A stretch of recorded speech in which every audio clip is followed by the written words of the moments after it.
Hey there everybody, this is Tiger Eye Gaming and welcome back to episode 5 of my Minecraft 1.18 Caves and Cliffs Part 2 Let's Play. First off, I did want to thank you guys for sticking around during the wait in between last episode and this one. We'll talk a little bit more in just a few minutes once I get started on a task about why there was such a gap in between last episode and this one, but until then I do just want to say once more thank you guys for sticking around. I've really been appreciating all the support that my channel's been getting since the 1.18 update dropped, and I'm hoping, knock on wood and everything, that I can stick to more of a one video per week schedule going forward. I've really been enjoying playing in this update, and honestly, my channel's been experiencing some pretty great growth since then, so I really would like to get back to that kind of schedule, and, well, I appreciate you guys sticking around. Thank you, it means a lot to me. So with that said, what are we looking to accomplish today? Well, as you can see behind me, we have dug out a beautiful little hole right here, and this hole is going to be for our enchanting setup. Now, in series past, and just in worlds past that I've done in Minecraft, I haven't always dug out a special little enclave like that for enchanting. In a lot of past bases that have been in caves, I've usually just dug out an extra room and then placed my enchanting table there. Or if it's been in a house like this, sometimes I'll just toss my enchanting table out somewhere on the lawn. I usually don't do anything too special. However, in my last series, I actually had a nice little tower that I built as part of my sandstone and acacia house, and I really enjoyed having that special enchanting location, so I wanted to do the same thing here. I didn't play Minecraft too much while I was off in between videos, but one thing that I did design was a little enclave here, just like this, in a creative test world that I built using a combination of cobblestone, andesite, gravel, and a few other blocks, which we'll see in just a minute. And you know what? I really enjoyed that design, so I think I'm going to try to recreate it in this world. While we do that, I'm going to tell you a little bit more about the wait in between videos and what happened. So, as we start cooking up some cobblestone to cook into a little bit more stone and eventually turn into stone bricks, long story short, I had COVID. Yeah, not fun. Not exactly unique either, because, my god, this new variant is hitting so many people, it's actually kind of crazy. For real, anecdotally at least, the number of people who I've heard get affected by this variant who never caught it before, it's actually kind of insane. Like, the numbers I'm hearing about how much more transmissible this version is, it's actually kind of insane. Hearing that number that, around 80% of the US population is going to get it in, I don't know, the near future, I forget the exact time period, that is just crazy to imagine. I really don't even know what to think about that. In a way, I'm almost kind of glad that I caught it now, and I'm now finally over it, because, oh boy, otherwise it would kind of just feel like a waiting game. I've seen a lot of memes, about how it feels to have not caught COVID yet. It's like you're a character from The Walking Dead just trying to stave off a bunch of zombies. And that is kind of how it feels right now. So, yeah, long story short, that was not fun. Luckily, I'm not severely immunocompromised, and I'm also not too old, so I was mostly fine. I did have some symptoms, and they did last for a little while, but nothing too terrible, and I'm almost entirely recovered now. It's been over 10 days, so luckily I don't really have to worry about contagion anymore since my symptoms have gotten way, way better. But yeah, while I had them, honestly, it wasn't that fun, because I did have to worry about things like my throat hurting, a cough, and honestly my voice sounded a lot different too. So when it comes to Minecraft, and in particular making videos, I really couldn't do that, which kind of stinks because, you would think that while you're quarantined and can't leave the house, one of the best things to do is play video games and, in this case, record them, but I didn't really feel like I could, which, it is unfortunate in one way, but also I did kind of appreciate the break, I'll be honest. It's not like I was feeling bored of this new update, but it was sort of nice to just lounge around, not have to worry about playing a game and recording myself playing it, and really just, it was nice to sit around, lounge around, and just watch some TV. In addition to being sick, very annoyingly, another thing I was dealing with was, well, when I first got sick, I took a couple sick days off work, because even though I work from home, I just really wasn't feeling it, and I wanted a bit of a break to kind of just lie in bed and do nothing.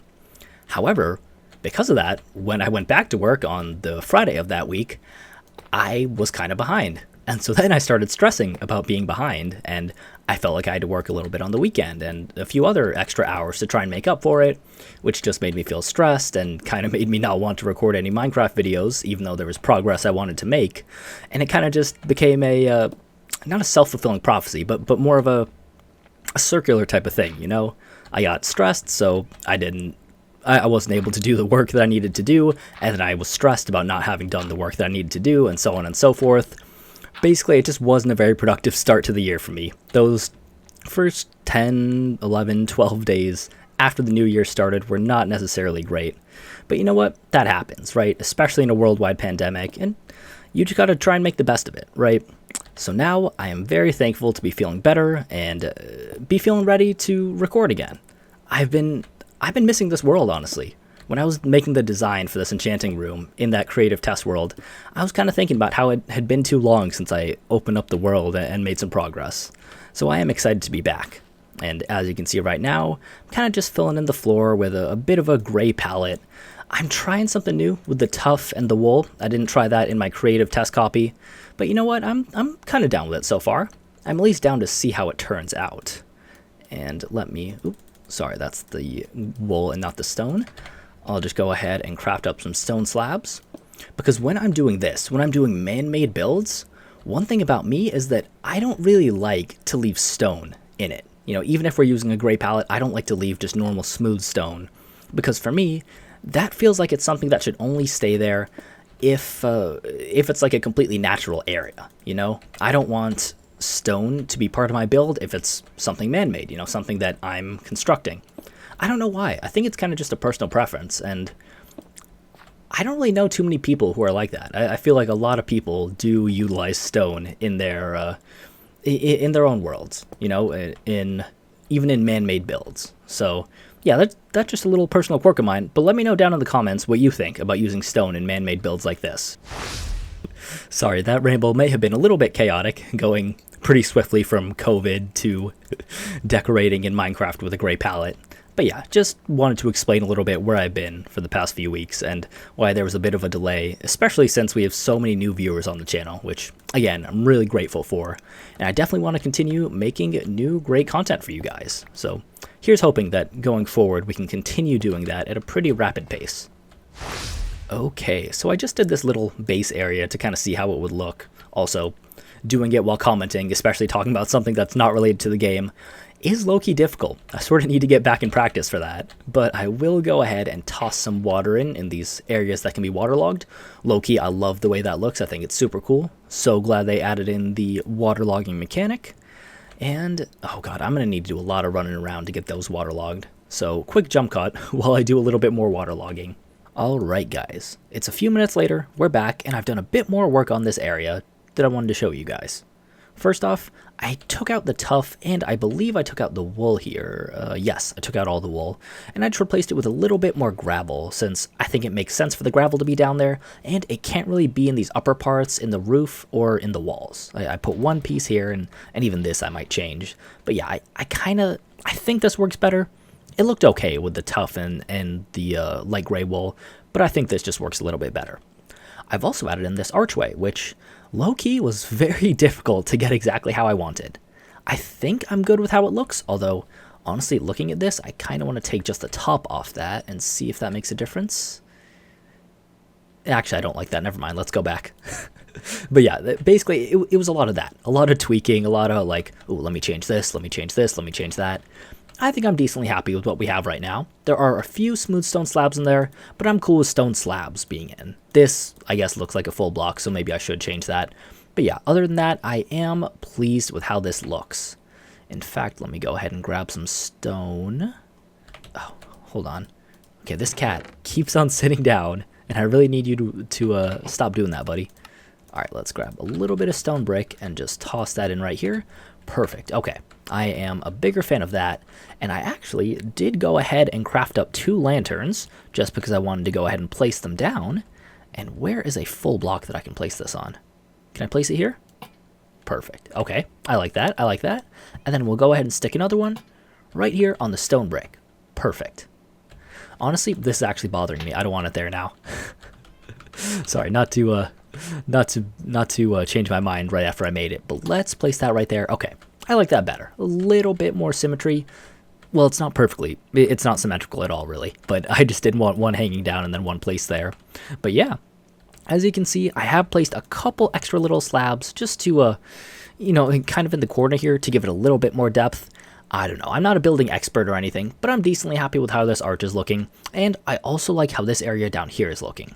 I do like the little waterlogged areas, and one disappointing thing that I've realized since comparing this build to the one that I built in the creative copy, we don't actually have dripstone yet, which is a big shame, because I definitely would have wanted to put some stalactites up here in the ceiling, particularly above the spots where it's waterlogged. I did that in my creative test world, and it looked so nice, just having some stalactites like right here, and then, you know, maybe another one right here, and even sticking a bit of that dripstone block on the wall. I think it looked really nice, and it really fit the overall cave aesthetic, but unfortunately, we won't be able to do that here.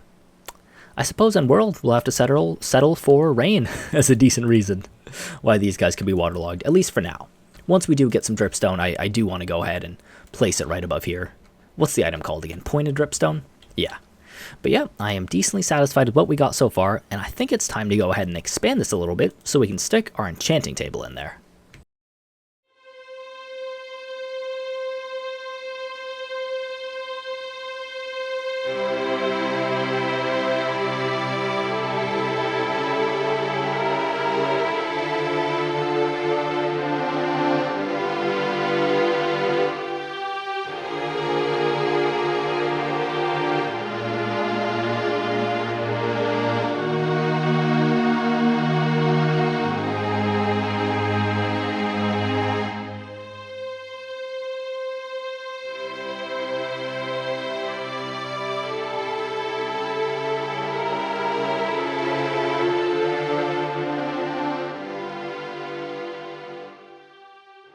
No!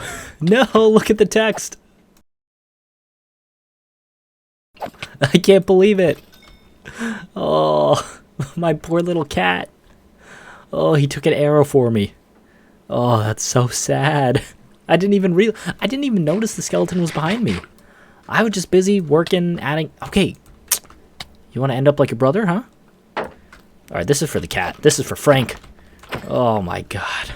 I'm so annoyed. I didn't even realize the skeleton was there. And then I saw the message in chat. Oh, that's so sad. Oh, I had kept Frank safe for so long. Look at all this rabbit stuff he got me. Oh, completely organic too. No harm coming to actual rabbits. 6 feathers and raw chicken. Oh, that was all from Frank. Oh. Today's a sad day. Oh no. I should be crying right now. I need some blue pixels right underneath my face. Oh no, it's because I have a mask. Graduation Batman, he's got a mask on. That's the only reason you can't see him crying right now. Oh no. Poor Frank. Who are you giggling at, huh? Where's that witch? Oh. Oh no, I don't have anyone to keep the creepers away now. Oh, it's so sad. I'm gonna need to go back to the village and get another cat, aren't I? Alright, you know what? Quick little detour. I've made some more progress on the enchanting area, put my enchanting table down, but you know what? Quick little detour. This is more important. We need to avenge Frank. We need to get Frank number 2, Frank Jr. Real quick note while I'm on the way to that village to hopefully find another cat.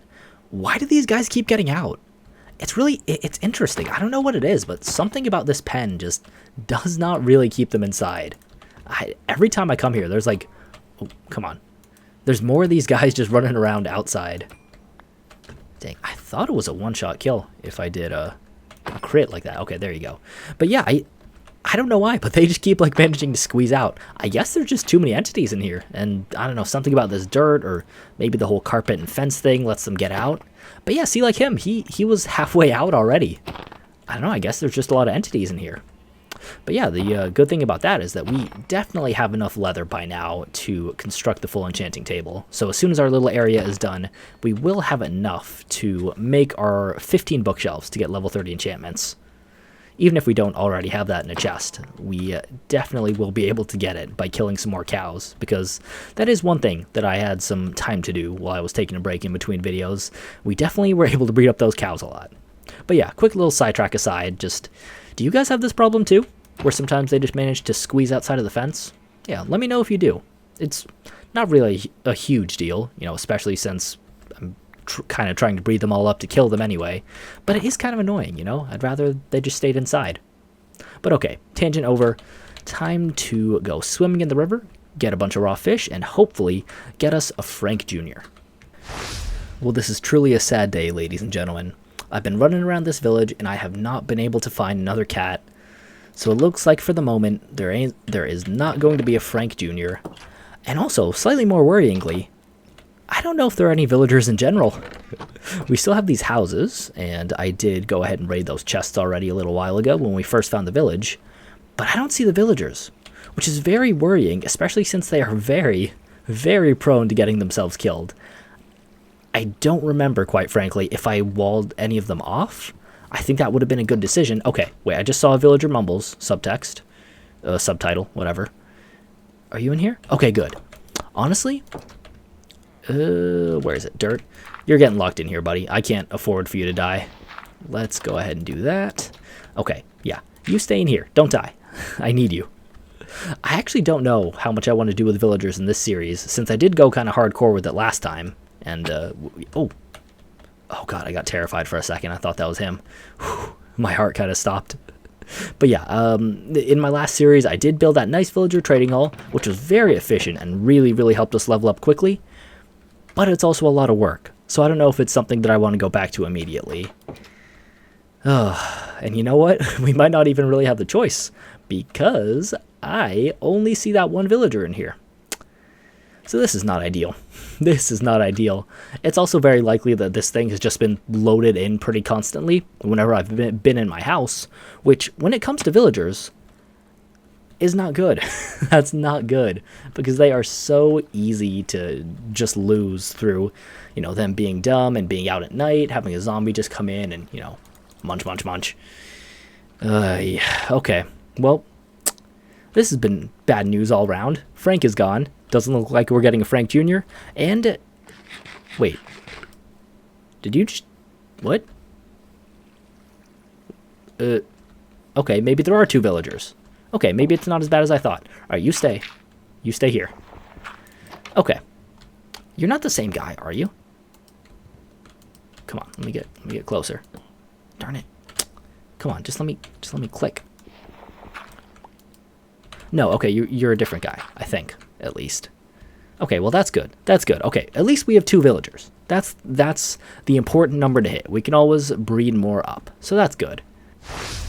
Well, it doesn't quite feel the same going to bed without Frank and without waking up to one of his little gifts. You know, the rabbit hide, the rabbit's foot, raw chicken, feather, whatever. But we have to move on, right? I feel like Cap giving a speech in Endgame. But yeah, as annoying as it is, we're just going to have to put off finding another Frank for later on. At the very least, you know, if it's any consolation, we do still have our parrots. This stupid zombie can go away. I'm not in the mood. We do still have our parrots, though. We do have our two blue guys right here, which is nice. I haven't been doing much with them because, well, they're very easy to lose and also very easy to kill. So, given what just happened to Frank, maybe leaving them there has been the best decision. But yeah, I do actually kind of have names for them in mind, though. I wanted to call at least one of them Phoebes. Phoebe, really, is the name, but Phoebes for short. That's a reference to Friends. That's what I called one of my parrots on a realm that I was playing on with my friends well, I guess it's over a year ago now. But yeah, so I definitely want to call at least one of them Phoebes. And the other one will probably have a different Friends-themed name. But yeah, that'll have to wait until we get some official name tags, because as of right now, we do not have that. But yeah, well, I guess we're just going to have to move on from the tragedy of Frank in putting ourselves to work and continuing this little enchanting area. Ladies and gentlemen, a whole lot of block placing later, we finished. Our little enchanting cove is just about complete. We got this little arch over the top with a few little spots jutting out, hopefully to give a little bit more depth. We've got these cobblestone stairs leading down. I may change this. I may intersperse in some different color stairs, maybe some mossy cobblestone stairs, maybe even some stone brick stairs. We'll see. But for the most part, like, this is decent for now. We've got a few waterlogged spots. We have got our enchanting table. We have got a couple of lanterns down. We've got the walls finished. We've got the ceiling finished. And we have this back wall finished. The only thing left to do is place in our bookshelves. So as you can see right here, I placed in some cobblestone as a placeholder for these bookshelves. And you know what? I think it's about time that we finally go and slay all those cows in our little pen over there. Alright everyone, I believe I've done my math right, and well, we definitely have the 45 books needed, and we also have the wood needed, I think.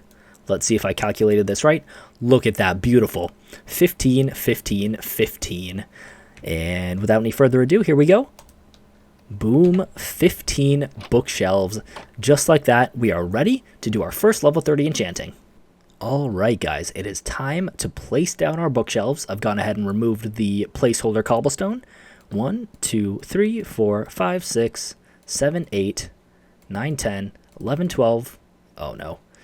13, 14, 15. And I placed this one wrong. Give me 1 second. Okay, I've recrafted it up. And of course, the way bookshelves work means that you cannot put this symmetrically, at least not in this design. So, where do I put this one? Can I do like straight above? Is that a thing? No, I think for now I'm just going to go ahead and remove this, put the bookshelf here, and boom. Okay, and with that, we see the little glyphs coming out from all these bookshelves, including this one. So, without any further ado, we should be able to get a level 30 enchantment. What do we got? Oh, there we go. Knockback 2. Okay, that's not good. But the important thing is we do have that level 30 thing popping up, so we can officially start enchanting our stuff to the highest degree possible. This one's probably more important. What do we got on the diamond pickaxe? Ooh, silk touch. Ooh, now that's interesting. Okay, that is interesting. I could use a silk touch pickaxe. Those are handy. But I don't think that's what I want my first one to be. I think I want my first one to... Let me think. No, yeah, I want my first one to be fortune. Sorry, I don't know why I had to think about that. It's pretty obvious. Pretty clear. But okay, interesting. So a shovel also has silk touch, and an axe also has silk touch. That's interesting. I didn't think they always necessarily share the same enchantment. But I guess, at least here in this case, they do. Interesting. Okay. Well, I think I'm going to take a little bit of time to decide what I should enchant. I'll probably check out the potential enchantments on these iron pieces of armor. Maybe I'll do a junk enchantment or two to hopefully reset what shows up in that table. And hopefully, by the end of this episode, we'll be able to get Fortune 3 on this diamond pick. Well, I went ahead and used up a couple of junk enchantments. Went ahead and just did them on my iron shovel and iron axe. Just did the basic level 1 enchantments, used up a couple pieces of lapis, and I got an iron axe with efficiency 1 and an iron shovel with unbreaking 2. Now, we don't exactly have a Fortune 3 enchantment showing up yet. Not for sure, at least. What we have right now when we put the diamond pickaxe in here is efficiency 4. In past editions of the game, or... well, I guess it's not even really that recent of a change, but before, I think it was Minecraft 1.14, the update that introduced the grindstone, I wouldn't have done this. But since we have a way to remove enchantments now, I think I might go ahead and just take a gamble on this one. Especially since, well, quite honestly, efficiency 4 on a diamond pickaxe isn't bad.